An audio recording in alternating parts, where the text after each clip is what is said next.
So I have about 5 questions, not too many, right? So tell me 2 practical ways you would contact suppliers to get low-cost or indigenous materials that are safe and appropriate for the production of play and learning materials. Alright, so 2 practical ways I could contact supplier to get materials is by calling them. So I could even go online, I could check the materials, the prices of the materials, and to see which one is best, and I could also to email those suppliers to get those materials. Okay. Alright. Can you explain 2 creative ways or initiatives you can collect and store the low cost or indigenous materials? Alright, so 2 initiative ways that I could collect and store these materials which are low cost. I could go out in the community, because this community, there's a lot of skills person in this community. So we can go to the furniture shop, right? So we can get the carpenter to give us some smooth blocks, right? To cut them in small sizes, in squares, or even other shapes, right? Ensure that they are smooth, right? And then I could store those blocks in my storage container right here. Also, I could ask the parents to contribute some of these low-cost items, so things that they don't want anymore. So we're going to recycle them. So the things that they have at home, right, that they don't want anymore, we could also use those things. Okay. Thank you for that answer. Can you explain at least 2 ways you would involve the children in the collection of the low cost and no cost material to make learning activities? Alright, so 2 ways I could involve the children in the collection of these materials is that we can go on nature walks, right? So we can take the children out, but before we go on the nature walk, we're going to explain what are we going to collect. Right, so each group, we are going to do it in group. So each group will have their own storage containers, right? So group A can collect bottles, group B can collect covers, and group C can collect something else. And then when we're back, we're going to store these materials in our storage containers. Also, we could ask the children to ask their parents to give them items like food, things that are on their own. Like maybe some cornflakes boxes, right? So those children are going to take those specific items to school, and then we're also going to store those items in our storage containers. Okay, all right. So Ms. Hamilton, this question I'm going to ask you, you already did it, right? Because you did explain it, so I won't ask you to do it again. So you explain the importance of the design toys and how they can be used by the children. You decided to do that part already, so I won't ask you to do that another time, right? All right. So, Ms. Hamilton, I'm just asking you to give me 2 minutes so I can just put the scores together and then give you our feedback.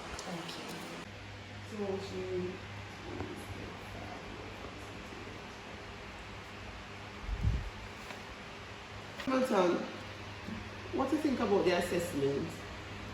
I think the assessment was good. Maybe I had some points that I could improve on, but overall I think it wasn't a bad assessment. You're right. It was a good assessment. But there are some things that I would want to show you, to tell you, and to encourage you, to let you know the things that you did very well with, right? Okay. Let us start with the oral questions, right? So we asked about the first question with the 2 practical ways you would contact the suppliers. You told us that you would call them, you would go online and find out things and then email them, right? That was a very good answer. Explain 2 creative ways you can collect and store the low cost and indigenous materials. You told me about you collect them from the skilled laborers and the parents, and you told us that you really store them. Actually, I can see evidence of your storage, so you're very believable.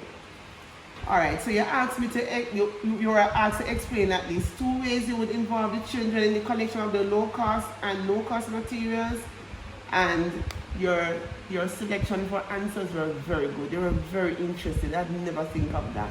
The nature walk, that was very interesting, and I like how you involved the children in a way that they would actually enjoy it. The only thing is that the flip side of it is that you said that you would ask them to ask their mother to give them.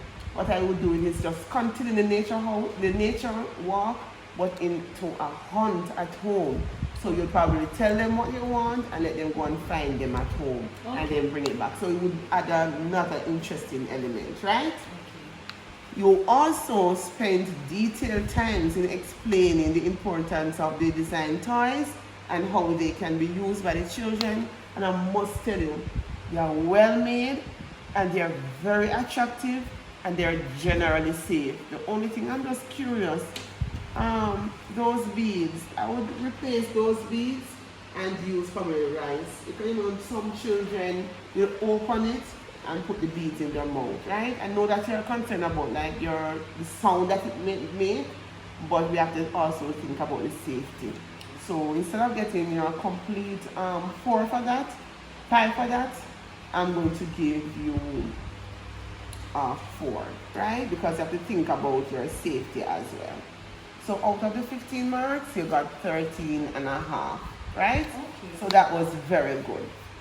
For selecting for the performance criteria now, where I actually observed you more than anything else, I saw that you selected the appropriate low-cost indigenous materials, so low-cost like the googly eyes, yes, and low-cost like the butter tops, because you know they're trashables. I gave you a complete 5. You told us that the paint was non-toxic and it was safe. So I gave it that, but I already talked about the beads. So I took off 1 pound for that, so you got 4, right? Okay. And I already told you what 4 means, right? So you produce learning resources that are suitable for children with special needs. I love the beanbag. You just don't tell me the beanbag. You explain that child in particular that was in your class, he used it for sensory experience and it actually calmed him down. So I saw that you went out of your way and thought about a child that actually existed in your class. And I know that you're going to use these things within your class after you're done.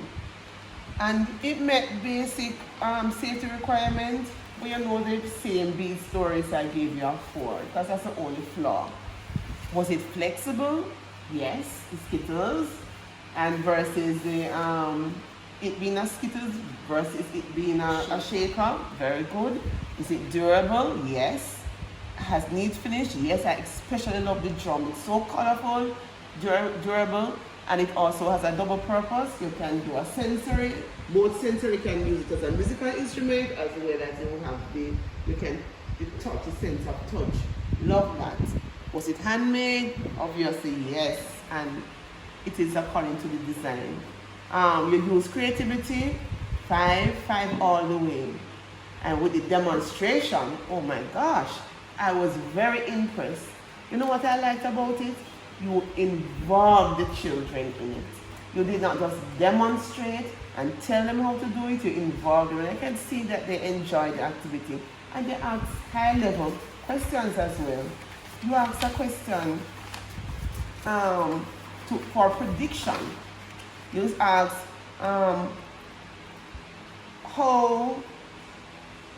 you ask them where you think the eye, I think you said something like, what first would you put on, right? And they predicted it. So it doesn't matter if their prediction is a prediction, but at least I had them thinking. And surprisingly, both of them said the eyes. So I guess the eyes is the first thing you would have done, right? The only thing that I hope that you would have done is to praise them a little bit more, right? Because they are young children. But as I said, I love how you explain how you can use the low and no cost material. So the only things that you scored 4 in is 2 and 4. And therefore you had another high score. So thank you very much for facilitating this. And I know, I'm wondering if you want to appeal this grade. I don't think so. You don't think so? This is a very good grade. Alright, continue to do good work, and I'll see you the next time. Alright, thank you very much. I do appreciate it. Okay, you're welcome. Alright. When they first come in, they are very well run, well planned, and well conducted assessment. Thank you, sir. And so first we are going to look at it. As I said, it was very good in almost all the aspects. So let us look at your strengths. I think it was the way you supervised and monitored your teacher showed that you had a very good knowledge of exactly what the standard required. And I could see that coming out in terms of, that you're talking about making learning resources for children. You made sure that you focus on the low cost, the indigenous material, accessing the material, storing the material. All of that was very, very good. And so we're going to just run through the areas here, and then we look at where you are strong, and then we look at where you should have placed a little bit more focus. Areas of improvement. All right. So it says that the performance task is authentic. It reflects real work activity. And as we can see, what she was doing there actually reflects what is required in an early childhood classroom. So an authentic task that you can actually monitor, you can actually see where it is actually having an impact on the students. The second one, though, we say the performance task benchmark against selected competency standard. There's one element of the competency standard which I felt you could have focused a little bit more on, and that is where it spoke about the parent. Because remember, in making learning resources for children, there's one part of the standard, one part of the critical evidence that spoke about the role of working with the parents, ensuring that you don't just focus on helping the children to participate, but also helping the parent to learn the skill so that they themselves can carry it and go back home and work with the children. So remember, that is what we focus. That is why the parent was invited, not just to be a spectator, but also to learn. Oh, alright. So Ms. Hamilton should have been involved. So I should have commented on that. Okay, sir. Alright. The guidelines of competency task, you outlined the guidelines very well at the beginning, and she validated that. Relating, underpinning knowledge was also good. The difficulty level of the assessment, I think it was appropriate for the training and for the children. Adequate resources to collect the evidence. Now, when you would have completed an assessment, you know that you need to collect your evidence. So the evidence that is used by the trainees, you need to make sure that you have a container available to collect that evidence, so that when you are going to be grading, you can actually go back and look back at the evidence. I have a bag, sir. But you did mention that. Oh, okay. I understand what you're saying, Mr. Foster. So what I should have done is to let her know that I need all these evidence to bring with me to have them as sample, so when I'm doing my final competition, I can look back to make sure that the things are completed properly. Yes, sir. Okay. Okay. So the relevant assessment instrument used to capture data that was done properly, completed properly. The scoring guide, that was also appropriate, and you were actually able to use it now to guide the practitioner to them exactly why they went down, why they came up. Yes. So that was excellent. The critical aspect of the evidence as stated on the competency standards are assessed.